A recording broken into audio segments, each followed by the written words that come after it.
नरेंद्र मोदी जी ने साफ शब्दों में कहा कि 7 तारीख को हैंडलूम डे है और सब लोग हैंडलूम को अपनाएं, जिससे हैंडलूम एक केवल कपड़ा नहीं है बल्कि भारत के संस्कृति को दर्शाता है, रिफ्लेक्ट कराता है। हर राज्य, हर जोन के अपने अपने हैं, इसलिए नरेंद्र मोदी जी देश के प्रधानमंत्री ऐसे हैं जो बुनकरों के लिए, उसके अपलिफ्टमेंट के लिए एक नए तरह की भाव लेकर के आए हैं। हम क्लस्टर का उनके लिए कई क्लस्टर को जन्म दिया है और उस क्लस्टर के साथ एंटरप्रेन्योर को भी जोड़ने का काम किया है और जिस ढंग से हैंडलूम का ग्रोथ हो रहा है।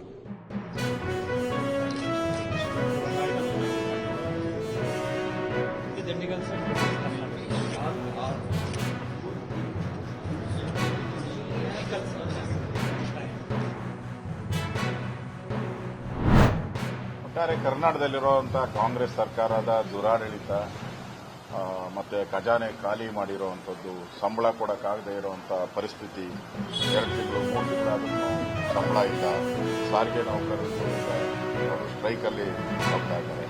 ಮತ್ತೆ ಕಾಂಗ್ರೆಸ್ಸಿನ ಎಲ್ಲಾ ಶಾಸಕರು, ಆಲ್ಮೋಸ್ಟ್ ಆಲ್ ಎಲ್ಲಾ ಶಾಸಕರು ಅಭಿವೃದ್ಧಿ ಕಾರ್ಯದ ಉದ್ಘಾಟನೆಗಳನ್ನೇ ಮಾಡಿಲ್ಲ ಅಂತೇಳಿ ಓಪನ್ ಆಗಿ ಮಾತಾಡ್ತಾ ಇದ್ದಾರೆ.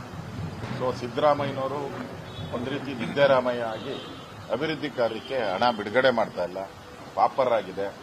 ಮತ್ತೆ 11 ಜನರ ವಿದ್ಯಾರ್ಥಿಗಳ ಸಾವಿಗೆ RCB ಕಪ್ಪು ನಮ್ಮದೇ ಅಂತ ಇವರೆಲ್ಲ ನಾನ್ ಪ್ಲೇಯರ್ಸ್, ಪ್ಲೇಯರ್ಸ್ ಎಲ್ಲ ಪಾಪ ಅವ್ರ ಪಾಡಿಗೆ ಅವರಿದ್ರು.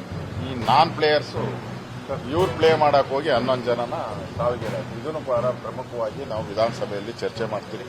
ರೈತರ ರಸಗೊಬ್ಬರ ಇರ್ಬೋದು, ಬಗರಕುಂ ಸಾಗುವಳಿ ವಿಚಾರ ಇರಬಹುದು, ಮತ್ತೆ ಬೆಳೆ ಹಾನಿಯಾಗಿದೆ, ಮಳೆ ಬಂದು ಯಾವ ಮಂತ್ರಿನೂ ಕೂಡ ಭೇಟಿ ಮಾಡಿಲ್ಲ.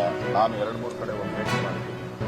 ಅದೇ ರೀತಿ ಬೆಂಗಳೂರಿನ ವಿಭಾಗಗಳನ್ನು ಮಾಡಿರುವಂಥ ವಿಚಾರ, 5 ಭಾಗ ಮಾಡಿರುವಂಥದ್ದು, ಮತ್ತೆ ಬೆಂಗಳೂರಿನ ಅಭಿವೃದ್ಧಿಗೆ ಒಂದು ನಯಾ ಪೈಸನೂ ದುಡ್ಡು ಕೊಡದೆ ಬರೀ ಬೊಗಳೆ ಬ್ರ್ಯಾಂಡ್ ಬೆಂಗಳೂರು ಅಂತ ಹೇಳೋದು, ಬೊಗಳೆ ಬಿಟ್ಕೊಂಡಿದ್ದಾರೆ. ಈ ವಿಚಾರನೂ ನಾವು ಚರ್ಚೆಗೆ ತಗೊಳ್ತಾ ಇದ್ದೀವಿ. ಅದೇ ರೀತಿ ಏನು ರಾಜ್ಯದಲ್ಲಿ ಡ್ರಗ್ ಮಾಫಿಯಾ ತಲೆ ಎತ್ತಿದೆ, ಈ ವಿಚಾರವನ್ನು ಒಂದು 7-8 ವಿಚಾರಗಳನ್ನು, ಯಾಕಂದರೆ 9 ದಿನ ಅಧಿವೇಶನ ಇರೋದು, 8-9 ದಿನ ಅಷ್ಟೇ ಅಧಿವೇಶನ ನಡೆಯುವಂಥದ್ದು, ರಿವ್ಯೂ ಎಲ್ಲ ಬರುತ್ತೆ.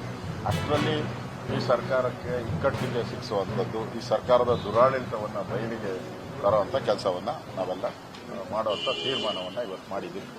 NDA ಸಭೆಯಲ್ಲಿ ಅದನ್ನು ಮತ್ತೊಮ್ಮೆ NDA ಮತ್ತು ನಾವು ಅಂದರೆ JDS ಮತ್ತು ಅದಕ್ಕೆ ಅನುಮೋದನೆ ಕುಮಾರಸ್ವಾಮಿಯವರು ಬರ್ತಾರೆ. ಅವ್ರು ಬಂದಿಲ್ಲ ಅಂದರೆ ನಿಖಿಲ್ ಕುಮಾರಸ್ವಾಮಿಯವರು ಮತ್ತು ಅವರ ಶಾಸಕಾಂಗ ಪಕ್ಷದ ನಾಯಕರುಗಳು ಸಭೆಗೆ ಮಾಡ್ತಾರೆ.